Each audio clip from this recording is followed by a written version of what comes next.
This is the moment everything went down. A U.S. Navy MH-60 Seahawk helicopter, suspended just 40 feet above open water, unleashing precision rifle fire on a Cartel ghost boat tearing across the Caribbean Sea. What you're looking at is 100% real. No reenactment, no simulation. And the story behind it is far more insane than the footage. Over the next several minutes, I'm going to show you how the FBI, the U.S. Navy, and the United States Coast Guard executed one of the most dramatic maritime drug interceptions in American history. 2 tons of pure cocaine, a street value, topping $100 million, and a high-speed chase that forced the United States to authorize disabling fire from a military aircraft at sea. But before we continue, hit that like button to help us beat the YouTube algorithm and to show your support. 6 months earlier, long before the helicopter's rotors ripped the morning air, FBI counter-narcotics units in Miami were tracking one of the deadliest cartels in the Western Hemisphere, Los Sinaloa, the same organization responsible for flooding the U.S. with cocaine, heroin, meth, and fentanyl through wiretaps, encrypted text extractions, flipped informants, and weeks of surveillance. Agents uncovered something massive. The cartel was shifting tactics. No more smuggling across land borders. No more tractor, trailers, or covert airstrips. They were now moving their high-purity product by sea. The plan was brutally efficient.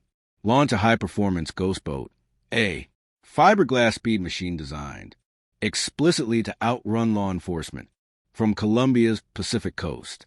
Load it with over 4,000 pounds of pure cocaine. Keep the vessel dark. No lights, no AIS. Transponder, minimal radar signature.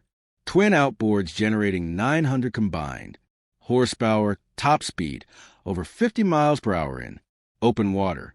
The crew's orders were simple: get the product north, offload. To a receiving crew, vanish. The FBI knew the stakes. If this shipment made landfall, it would evaporate into dozens of distribution lines within hours. The overdose count would spike. The cartel would net a 9-figure payday, and the smugglers, ghosts on arrival, would disappear. So the Bureau made one call. Within hours, a joint task force formed: FBI, Intelligence, Coast Guard interdiction units, and United States Navy aviation assets. Intelligence packets were pushed, encrypted channels opened, and operational timelines synced. The mission was formally designated Operation Ocean Strike. Objective: intercept and seize the shipment in international waters. Before it touched the American coastline, the vessel was already in motion. The race had begun. 200 nautical miles off Central America, the USS Winston S. Churchill, a 900-ton Arleigh Burke-class destroyer, cut through the ocean at 18 knots. Its Spy 1 DV radar scanned a 360 degrees bubble, monitoring air and surface contacts across a battle space spanning over 100,000 kilometers. Embedded aboard was a Coast Guard law enforcement detachment lead, 404 armed, trained, and federally authorized to conduct maritime interdictions. This detail matters. The U.S. Navy brings overwhelming force, aircraft and radar, but they do not have arrest authority on the high seas. The Coast Guard does.